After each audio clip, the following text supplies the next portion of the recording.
How's it going, guys? Sorry it's been a minute. I know I have not been very consistent with keeping you guys up to date with our fantasy league, but we've got a big catch-up video right now because it's playoff time, and a lot of stuff has happened. A lot has gone down in the last few weeks, and we've got a lot to look forward to with the first round of the playoffs kicking off this week on Thursday. Honestly, a few weeks ago, our playoffs were clinched already, which was kind of early if you ask me, and not too much has really gone down in the last few weeks or so.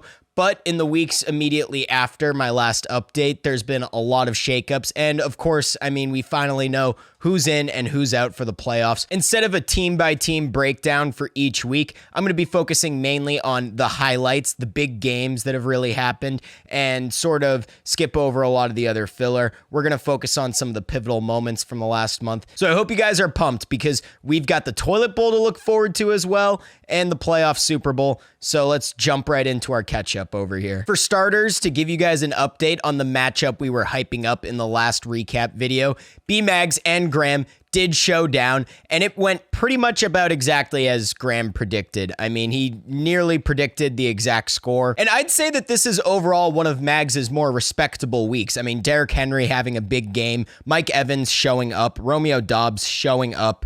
But what really held Mags back would be George Pickens and then Raheem Mostert, Hayden Hurst, not really living up to the rest of the team's boom. But 138 points is a respectable week, especially for B-Mags. And we look over at Graham's team. He didn't really stand a chance. Mags was up against A.J. Brown's big 3-touchdown game, 39 fantasy points, quite the monster week out of A.J. Brown, and even a respectable week out of Kirk Cousins. This is one of Kirk Cousins' best fantasy weeks of the season, so good for Graham. It managed to happen in his starting lineup. And this game was a huge deal at the time. I know you guys can see the foreshadowing with everyone's standings underneath the names over here. By the way, yes, Mags did change his team name to Patrice Rizeron. It is cringe. We're all aware. But this was a very pivotal game at the time because the loser of this game was going to drop to 1-7. So both of these guys were scraping for any wins they could possibly muster, and Graham managed to come out on top, proving his dominance over B-Mags at this time. And in other big news this week, this was actually one of Jason's only wins he was able to squeak out against Shane. With a very respectable 163 points, easily Jason's best game of the season. And let's keep in mind at the time,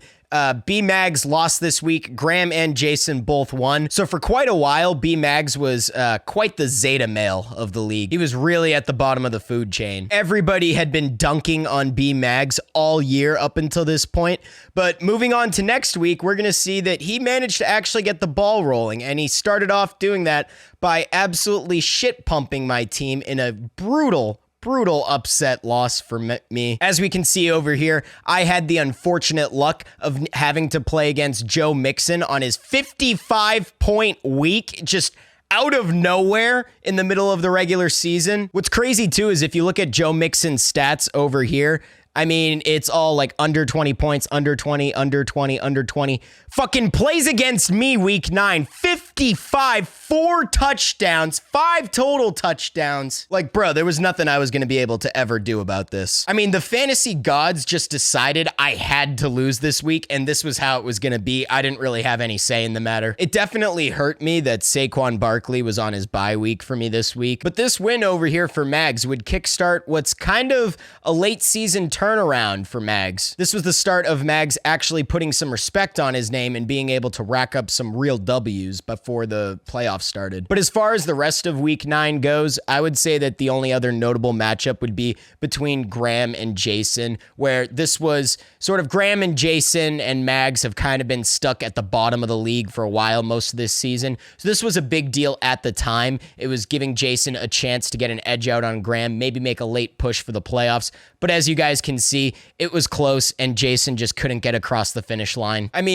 He did what he could, but Graham managed to come out on top and prove that he was one of the better lower bracket teams of our league. I would say the trade that Graham made with Mags for Travis Etienne and Michael Pittman has really turned out to be pretty decent for Graham in the long run, and I think it shows right here as well with Travis Etienne pulling a nice 26 points. He literally started playing like this as soon as B-Mags traded him. Ain't that how that works, huh? But now moving on to week 10, what I would really like to highlight here is, there wasn't any crazy notable matchups this week, but our league commissioner, Jack himself, managed to pull off a dominant win against Graham, dropping a mean 172 to 81 points on Graham's side. Jack was hitting the gritty hard in his basement this week, watching Jefferson give him a clean 35 points. But what's noteworthy about this point in the season is ever since I had put Jack's head on Squilliam Fancyson, he's managed to actually rack up quite a few wins. He's only lost once since that whole ordeal. And we sleep that B-Mags' only win on the season for quite a while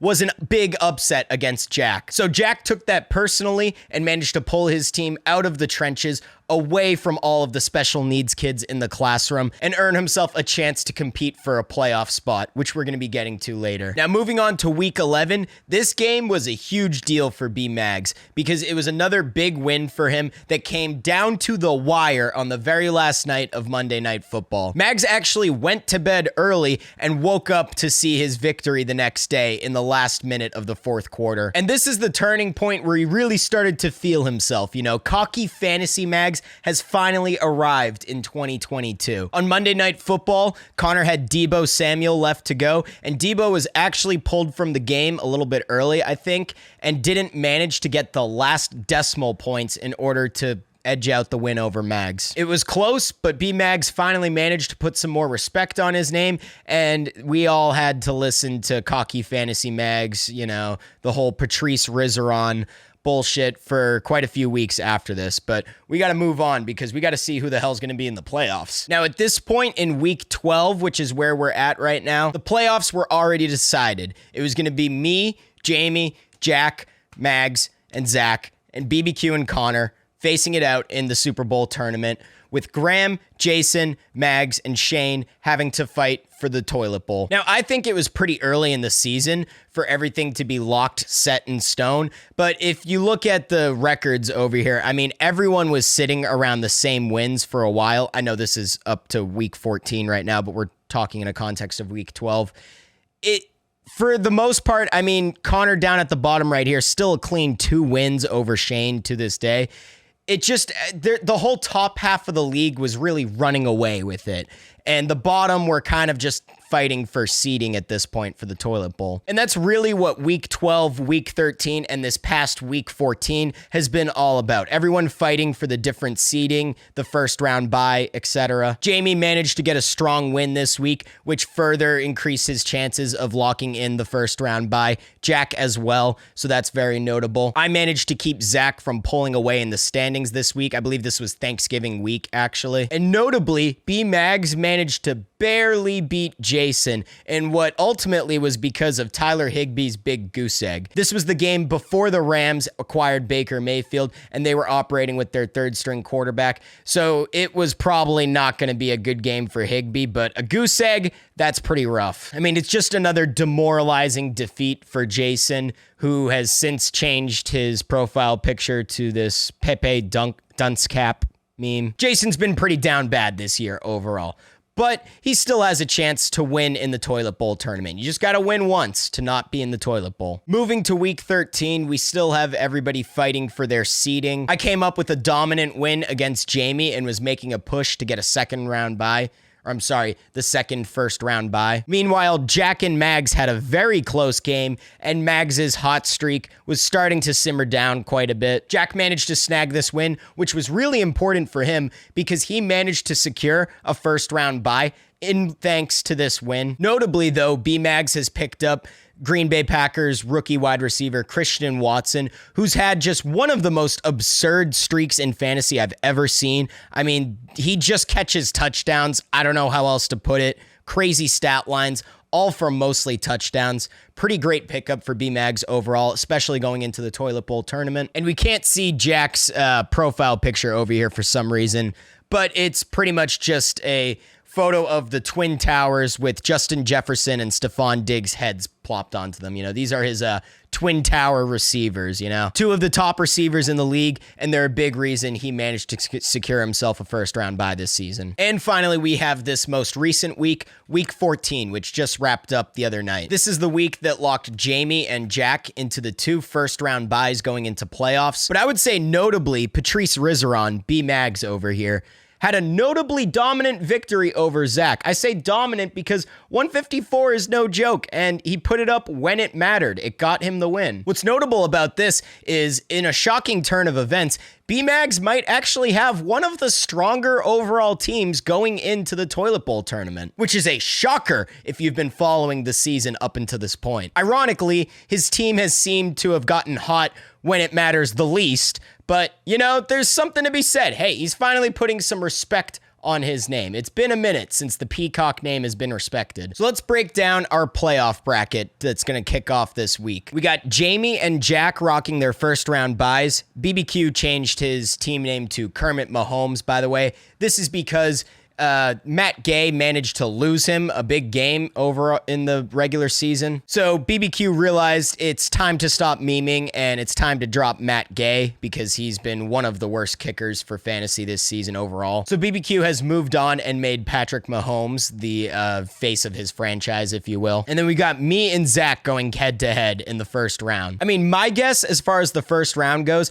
I think me and Zach is going to be is probably the most cutthroat game of the week. Zach and I each have a win off of each other in the regular season, and both of our teams have similar projections, so it's going to be a bloodbath going into this week, because as we all know, one loss and you are out of the fantasy playoffs, no longer competing for a ring. And notably, me and Zach are the only teams in the playoffs right now who have even won a ring. Jamie has no rings, Connor has no rings, BBQ has no rings, Jack has no rings, so big likelihood someone walks out with their first ring this season. We're going to have to see how it all plays out. And then down here, we have what we would call the Toilet Bowl bracket, or consolation ladder, whichever you prefer. We got Shane and Mags playing each other round one, and then Graham and Jason going head to head. Now, to remind everyone, if you win, you are out of the Toilet Bowl tournament. You are no longer at risk of getting punished. You only get punished if you are the loser of losers. There's one team that will manage to lose out in this bracket, and that owner is the one who is going to be punished this season. Now, we don't know exactly yet what the punishment is going to be,